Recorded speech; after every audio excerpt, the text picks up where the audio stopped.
En el nombre del Padre, del Hijo y del Espíritu Santo. Amén. Ven Espíritu Santo, y llena los corazones de tus fieles, y enciende en ellos el fuego de tu amor.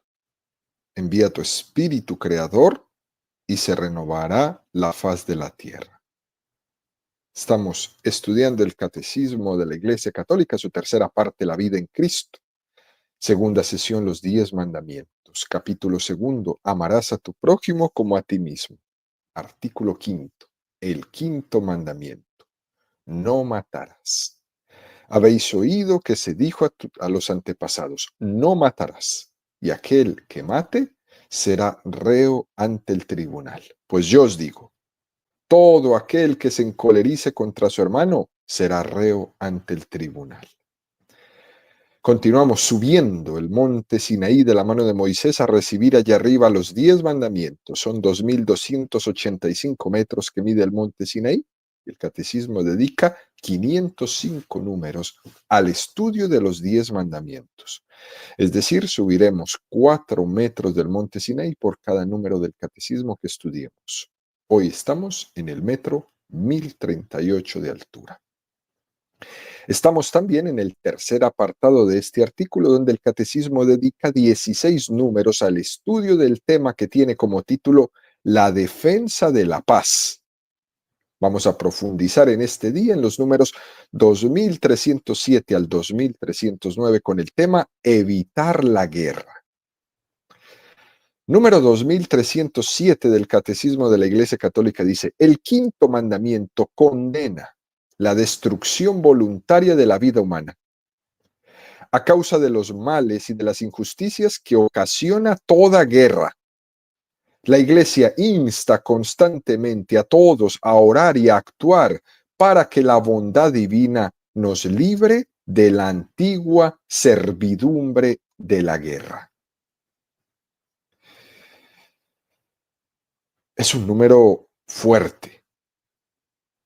Dice: a causa de los males y de las injusticias que ocasiona toda guerra, es decir, todas las guerras, incluso las que se denominan como de legítima defensa, que también esas causan injusticias y males.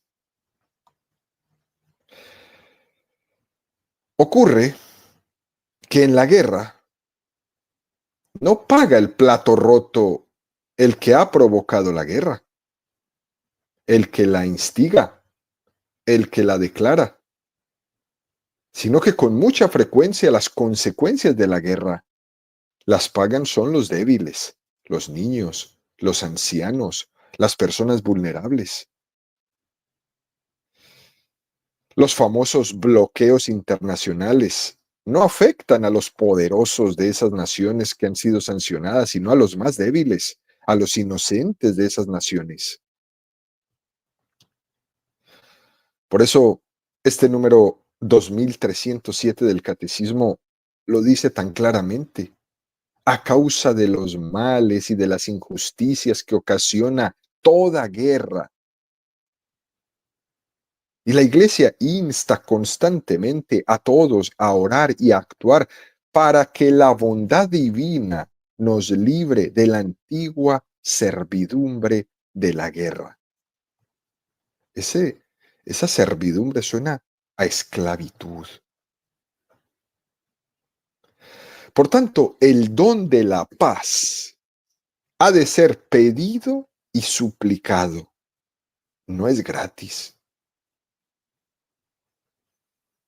En la oración no es que le estemos recordando a Dios algo que se le haya olvidado, ni tan siquiera oramos para convencerle de algo. Dios está muy convencido de que nos quiere dar la paz, pero hay que orar. En primer lugar, porque esa oración nos va a ayudar a crecer en la sensibilidad que necesitamos. Porque esa oración nos va a disponer a recibir los dones que Dios nos quiere dar. Y es importante que esa oración nos ayude a ir creciendo en tener sed y deseo humilde y suplicante de la paz. Por eso es que la Iglesia Católica todo el tiempo nos insta a orar por el don de la paz. Cuando vamos a la Sagrada Eucaristía los días domingo, en la oración de los fieles de la misa, es constante, es frecuentemente escuchar que la Iglesia Universal ora por la paz del mundo, ora por los gobernantes. Oramos insistentemente por la paz. Ese es un número que se podría poner ahí. 2307, el catecismo invita, ordena, manda, aconseja, como lo quieras llamar, a orar constantemente por la paz, no porque a Dios se le olvidó, sino porque esa oración nos hace sensibles a lo que está sucediendo. Luego dice este número del catecismo, también nos insta a actuar para que la bondad divina nos libre de la antigua servidumbre de la guerra. Dios le ha dado a su iglesia carismas muy especiales para ser sembradores y promotores de la paz. No por nada, la iglesia es la institución más diplomática que existe en el mundo. La Santa Sede como país es el país que más acuerdos diplomáticos tiene en el mundo. Ni siquiera un país tan grande como los Estados Unidos tiene tantos diplomáticos en tantos países del mundo. Son 198 diplomacias que tiene la Iglesia para ser sembradores y promotores de la paz.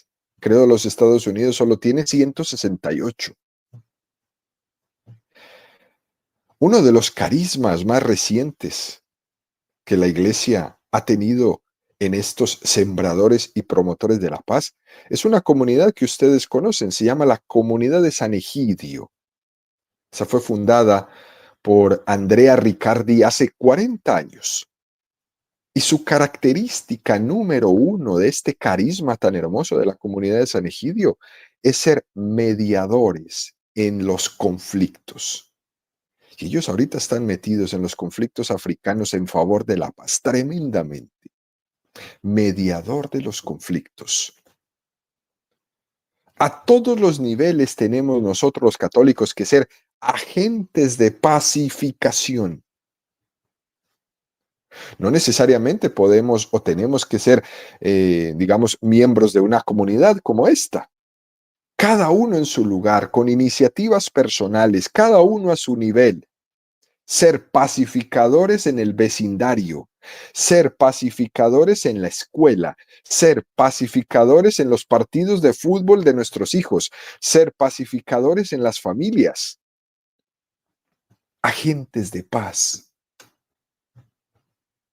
Si yo voy al estadio a ver un partido de fútbol, no estoy gritándole cuánta soez puedo al que está al lado. Vea su partido, emociónese con los goles, con la destreza de los jugadores. Pero no le miente la mamá al otro del otro equipo. ¿Qué necesidad tiene usted de hacer eso? Usted es un agente de paz, no un cualquiera.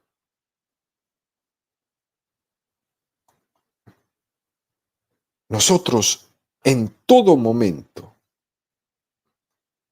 podemos ser promotores de paz, agentes de paz. Y esto tiene muchos riesgos. Persecuciones tremendas. Pero aún así vale la pena mantenerse e involucrarse. No tenga miedo de ser agente de paz. Lo van a perseguir. Jesús, él no tuvo miedo en involucrarse. Y nosotros no podemos tener un sí a la tentación de temer involucrarnos. Jesús pudo haber dicho, no, yo no me voy a meter en esto. Quise convivir con ustedes para enseñarles el camino de la salvación y fíjese cómo me pagaron, me mataron.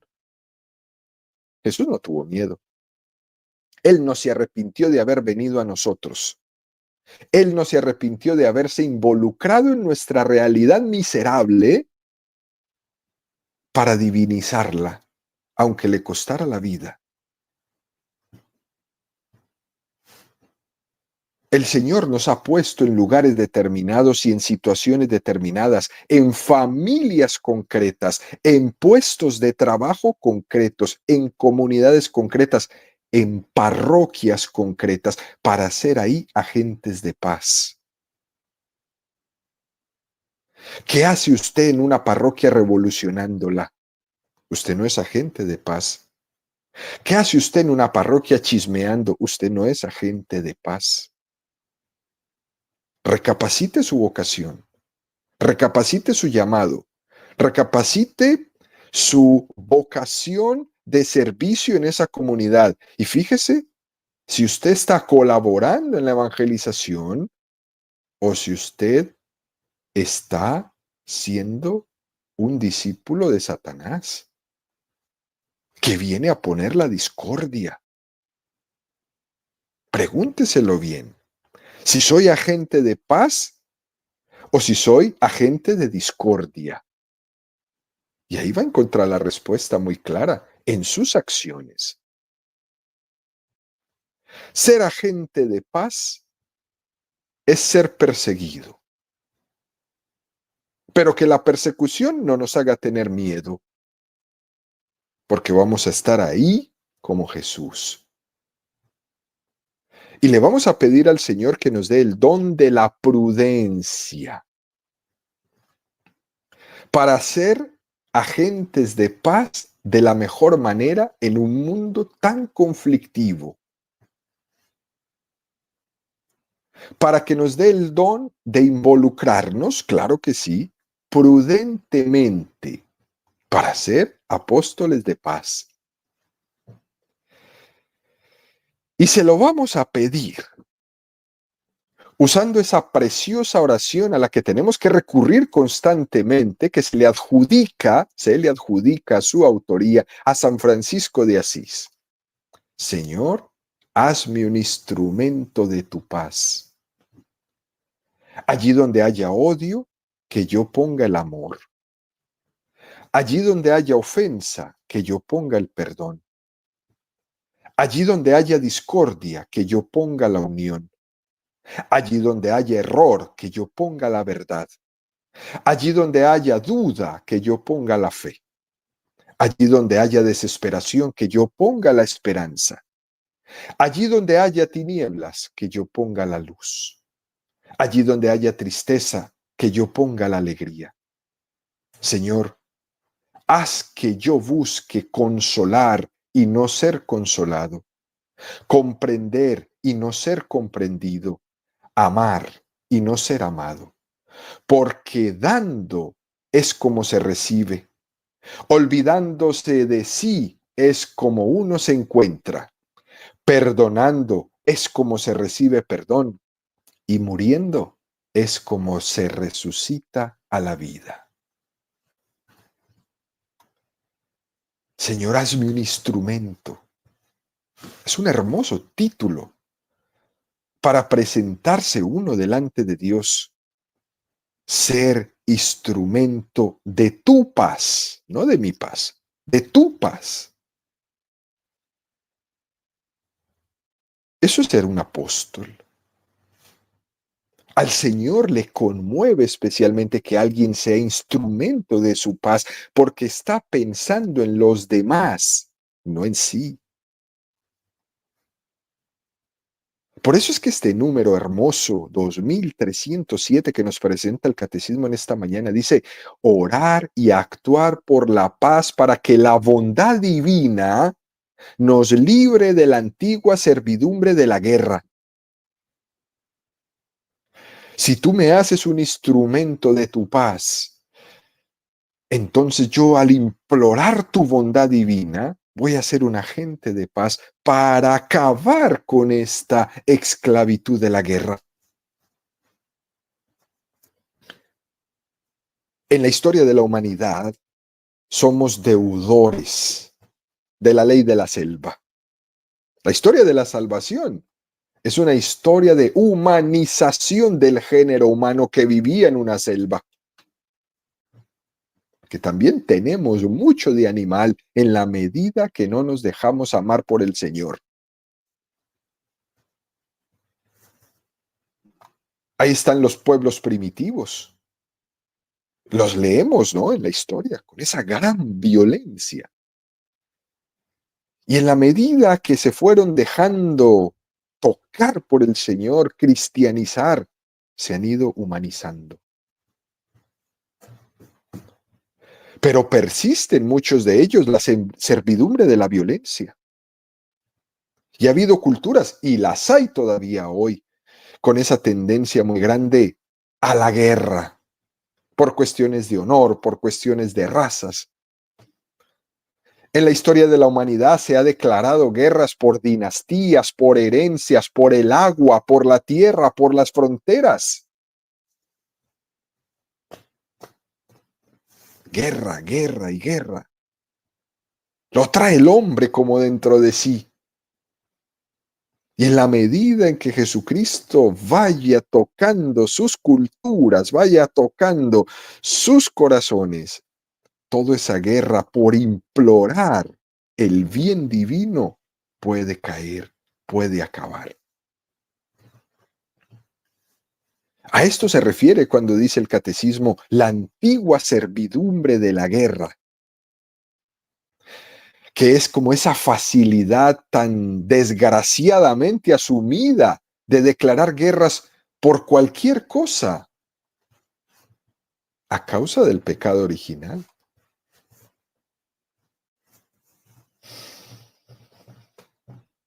Tanto es así que se hace un honor a la guerra. Hemos caído tan bajo que creemos que mostramos dignidad a base de tiros, a base de disparos. Y también hemos hecho héroes en la guerra. Y lo cierto es que la guerra no es un lugar de honores, es más bien un lugar de desgracias.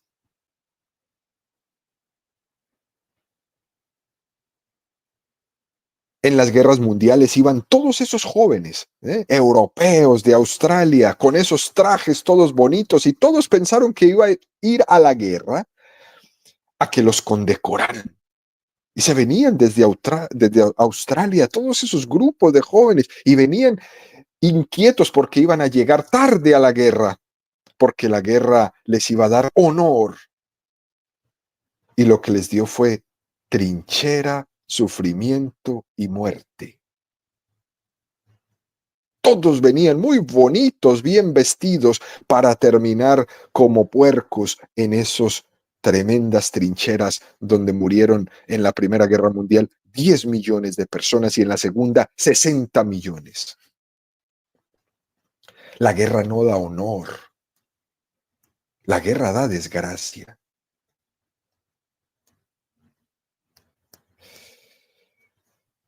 Agentes de paz. Para que nosotros digamos nunca más la guerra. Señor, hazme un instrumento de tu paz. Qué invitación tan hermosa nos hace la iglesia a orar, pidiéndole al Señor esto. Luego el catecismo da un paso más y nos presenta el número 2308 que dice: todo ciudadano y todo gobernante están obligados a empeñarse en evitar las guerras. Sin embargo, mientras exista el riesgo de guerra y falte una autoridad internacional competente y provista de la fuerza correspondiente, una vez agotados todos los medios de acuerdo pacífico, no se podrá negar a los gobiernos el derecho a la legítima defensa.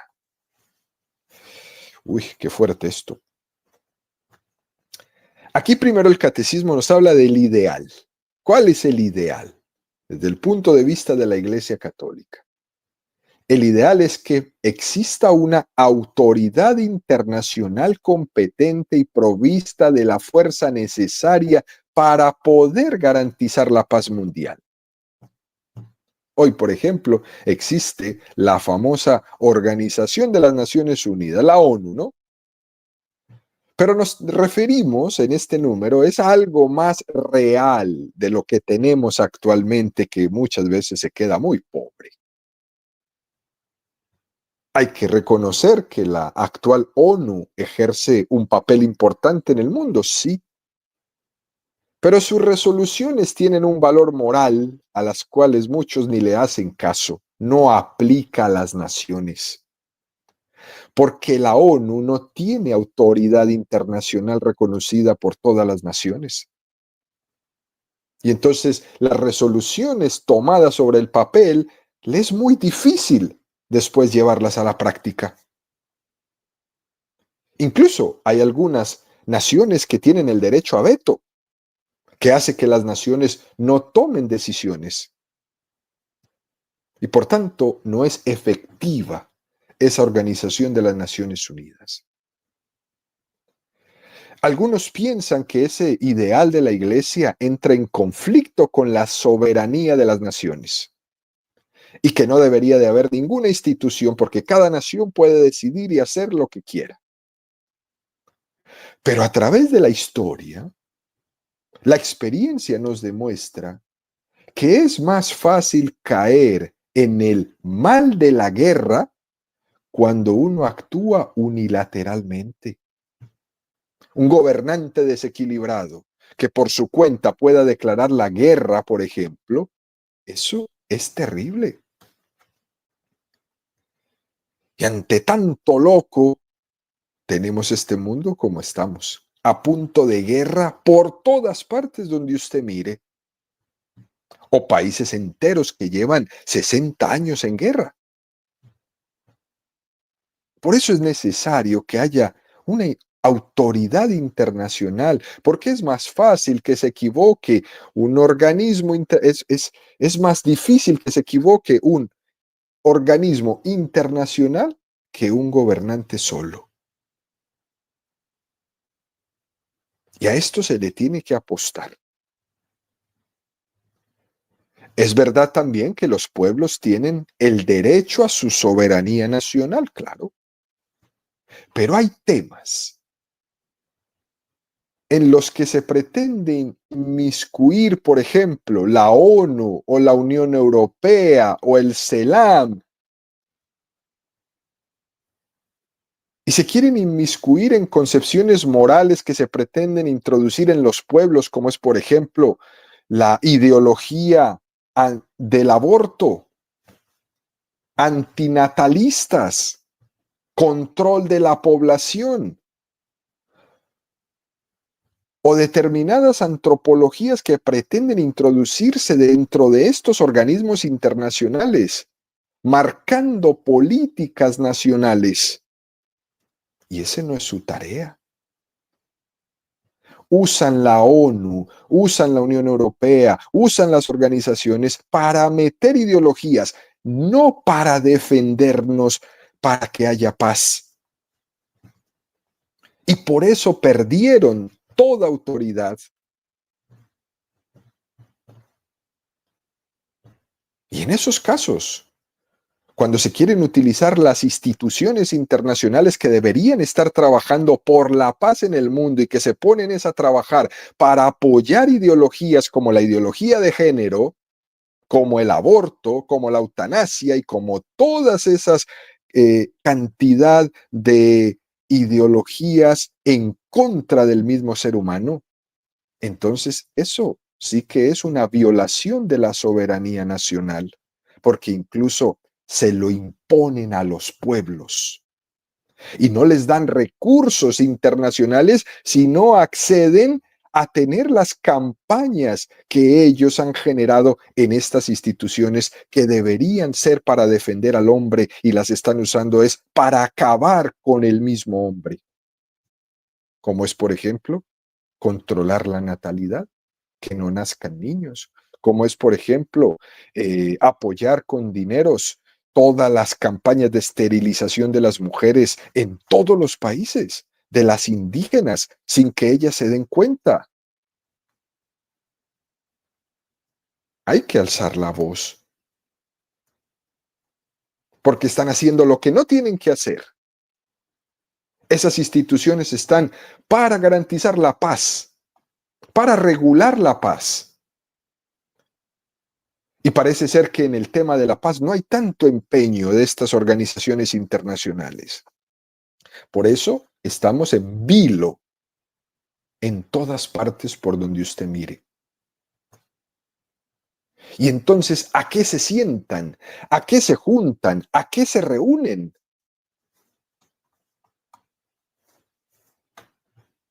Por eso el catecismo dice, una vez agotados todos los medios de acuerdo pacífico, no se podrá negar a los gobiernos el derecho a la legítima defensa.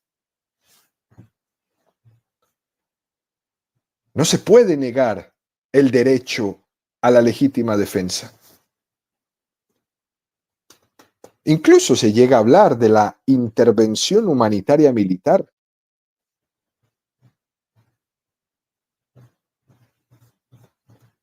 Imagínense ustedes, por ejemplo, si se están matando los Hutus contra los Tutsis, existe la obligación de intervenir militarmente para poder ayudar a esa gente donde se está cometiendo un genocidio, lo que está pasando en Gaza hoy día. Hay que parar esas matanzas, pero estas instituciones han perdido el norte y por eso nadie les hace caso, porque ya no tienen ningún valor moral, porque se han dedicado por años a hacer lo que no tienen que hacer.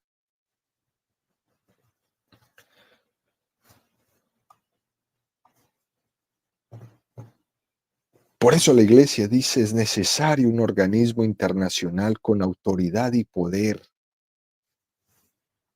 pero no lo hay. Los casos de legítima defensa, por ejemplo,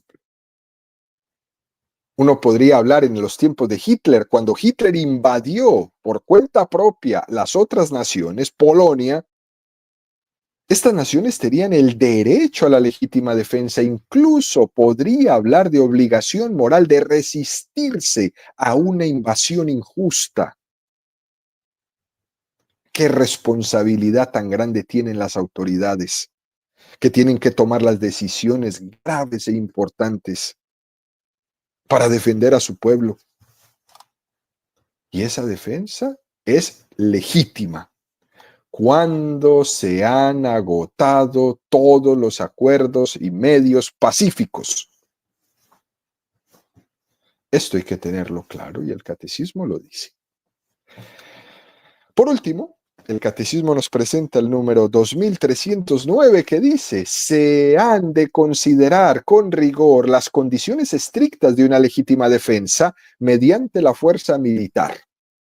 La gravedad de semejante decisión somete a esta a condiciones rigurosas de la legitimidad moral y le va a poner 4 condiciones el catecismo. Primera, que el daño causado por el agresor a la nación o a la comunidad de las naciones sea duradero, grave y cierto. Segundo, que todos los demás medios para poner fin a la agresión hayan resultado impracticables e ineficaces. Tercero, que se reúnan las condiciones serias de éxito.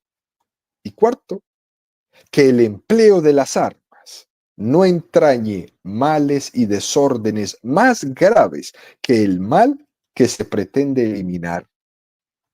El poder de los medios modernos de destrucción obliga a una prudencia extrema en la apreciación de esta condición. Qué fuerte esto. Estos son los elementos tradicionales enumerados en la doctrina llamada la guerra justa. La apreciación de estas condiciones de legitimidad moral pertenece al juicio prudente de quienes están a cargo del bien común, es decir, de los gobernantes.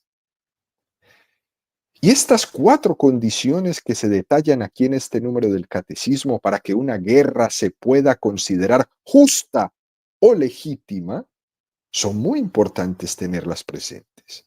Por eso dice el catecismo, la primera, que el daño causado por el agresor o la nación o la comunidad de las naciones sea duradero, grave y cierto. No puede meterse en una guerra cuando el motivo que la justifica no es un daño grave, cuando la otra persona no está haciendo nada. Porque si el motivo es una cuestión transitoria, eso no justifica la guerra. Y fíjese que el catecismo habla diciendo que sea un motivo duradero, grave y cierto. Es decir, que si es pasajero, si no hay una gravedad evidente o la certeza está en duda, no es justificable la guerra nunca. En el segundo, que todos los demás medios para poner fin a la agresión hayan resultado impracticables o ineficaces. Antes de recurrir a la guerra, tiene que haber una serie de procesos previstos donde se llegue a decir, ¿hemos hecho todo lo que hemos podido para evitar la guerra? ¿Sí o no? ¿Hemos agotado todas las posibilidades de cara a la paz? ¿Sí o no? ¿A cuántas mediaciones internacionales hemos recurrido? Si hemos recurrido a alguna, ¿sí o no? ¿Hemos buscado un mediador entre nosotros? ¿Sí o no? Tercero, que se reúnan las condiciones serias de éxito. Es decir, cuando una nación se mete en una guerra, tiene que tener una mínima seguridad de ganar. Porque meterse en una guerra para que te maten es un suicidio. Si me meto en una guerra que va a causar más daño que el que estoy recibiendo de mi agresor, es para pensárselo bien. Y por eso las autoridades tienen que pensársela bien con toda la prudencia necesaria. Y es verdad que esto es muy difícil que un gobierno lo pueda prever, pero lo que sí se puede prever es que las cosas son más difíciles de lo que uno siempre se imagina, porque una guerra se sabe cuándo empieza, pero nunca cuándo ni cómo termina. Mire cómo está ahora Israel y el pueblo palestino. Y cuarto y último, que el empleo de las armas no entrañe males y desórdenes más graves que el mal que se pretende eliminar. Esto es una condición importantísima. Es la condición de la proporcionalidad de la respuesta. Yo no puedo ir a tirar una bomba atómica si me han disparado solamente un avión. No nos podemos defender de un ataque de una manera desproporcionada. Armamentos químicos, armamentos atómicos, armamentos bacteriológicos, no se puede. Y desgraciadamente estamos viendo que en muchos conflictos armados se está usando armamento desproporcionado en contra de los pueblos que no los tienen. Y eso es algo completamente inmoral. Por eso termina el catecismo diciendo, la apreciación de estas condiciones de legitimidad moral pertenece al juicio prudente de quienes están a cargo del bien común. Qué responsabilidad tan grave la que tienen los gobernantes. Qué juicio divino les espera. Por eso, en caso de duda, no te metas. Y la doctrina católica nos enseña esto. El cristiano tiene que pedirle a Dios el don de la prudencia para poder ser un mediador de paz y poder actuar por la paz en todos los niveles de la sociedad donde nos encontremos.